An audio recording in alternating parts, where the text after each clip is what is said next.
Welcome to the Deep Dive, your shortcut to being well informed. Today, we're looking into a recent U.S. health warning. It's about a virus called chikungunya. And specifically, there's this outbreak in China that's been hitting the news. We're pulling from the latest reports, official health advice, that kind of thing. Our mission really is just to get a quick handle on what this virus is, why it's a concern now, and what's being done, without getting totally swamped in data.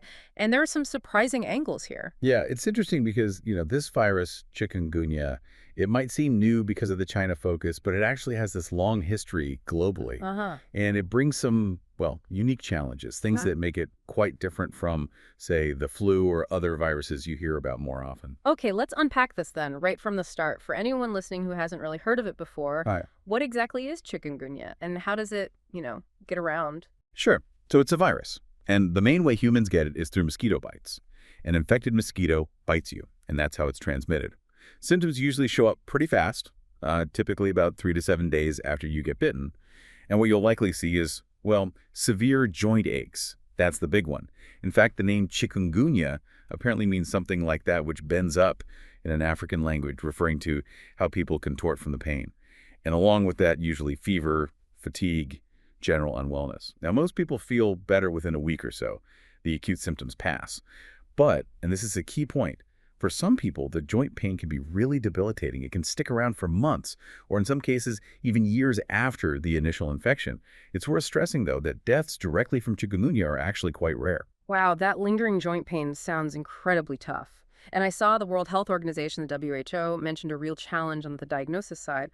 What makes it so hard to pinpoint? What's the issue there? Yeah, that's a really critical point. The WHO notes that the symptoms, the fever, the aches, the fatigue, look a lot like dengue fever and also Zika virus. Ah, okay. So you can imagine, for a doctor, it's tricky. Is it chikungunya? Is it dengue?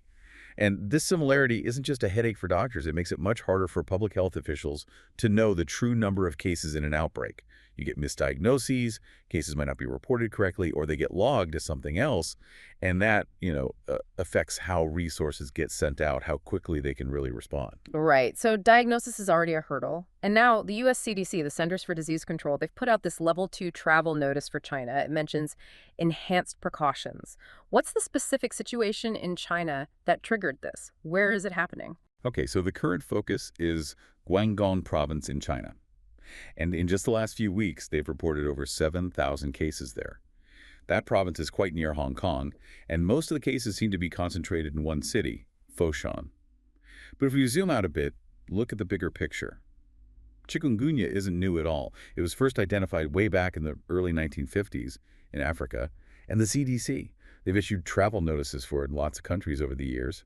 Right now, besides China, their list includes places like Bolivia, Kenya, Madagascar, Sri Lanka. It really shows it's a global thing. Okay, so it's widespread historically, and there's this significant cluster now in China. What does that mean for people? Maybe someone planning travel or just, wanting to know how to stay safe. What's the practical advice from the CDC? Well, the advice is pretty straightforward, really. It all comes down to avoiding mosquito bites, since that's the only way it spreads.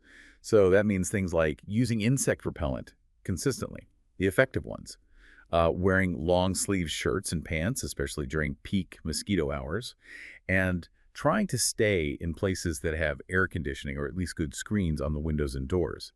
Basically, keep the mosquitoes out. It's also really important to know who's at higher risk for getting seriously ill if they do get infected. We're talking about newborns, especially if the mother is infected around the time of birth.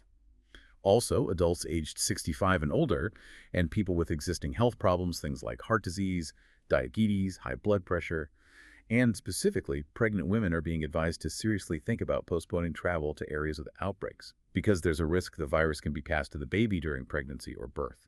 That's really crucial information, especially for travelers. Now, you mentioned there isn't a specific treatment once you have it, but what about prevention? Are there vaccines? That's right. There's no specific antiviral drug to cure chikungunya.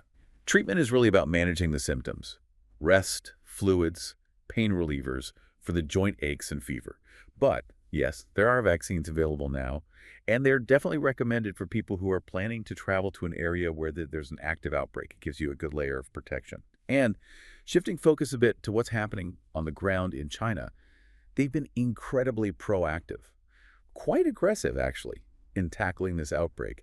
Health officials there have rolled out these massive efforts, especially because the virus seems to be thriving after some really heavy rainfall they described as once-a-century rain in southern China, which of course creates perfect breeding spots for mosquitoes. Right. More standing water means more mosquitoes. Exactly. So they're doing things on a large scale. You hear about clouds of disinfectant being sprayed in affected zones, and even things like potential fines for people if they don't clear out standing water. Even tiny amounts, like in a flower pot saucer. It just shows how seriously they're taking the mosquito control side of things. That level of response, it sounds intense, but it makes sense, doesn't it? I mean, China's had some hard lessons with infectious diseases, SARS back in 2003, and obviously COVID-19 more recently. Strict, fast containment seems to be the playbook. Are they applying specific strategies from those experiences here? How's it working? Oh, absolutely. What's fascinating is seeing how directly they're applying those lessons learned. For instance, there are reports of doctors basically enforcing 7-day hospital stays for anyone confirmed to have chikungunya. Really? 7 days? Yes. The idea is to completely break the chain of transmission, keep the infected person isolated during the period they could infect mosquitoes, stopping further spread into the community. It's definitely an aggressive approach aimed squarely at rapid containment. And you see this reflected in official statements, too. Their foreign ministry spokesperson, Guo Jiakun, basically said, the current situation is preventable, treatable, and controllable. It shows a real confidence, or at least a strong commitment to getting it under control quickly. Okay, so let's just quickly recap what we've covered about chikungunya. It's spread by mosquitoes, causes that really nasty joint pain and fever.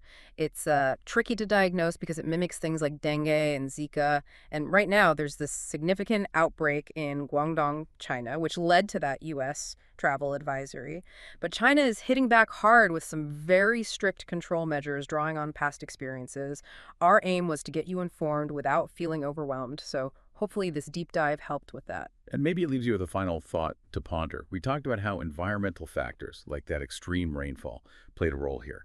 So given how connected global health is becoming, with ongoing changes, climate shifts, how cities are growing, maybe even just how we travel, what other less obvious changes might be creating fertile ground for viruses like this, moving places we don't expect. And how could that shape the travel advice or the public health strategies you might encounter down the road? It's definitely something to keep in mind.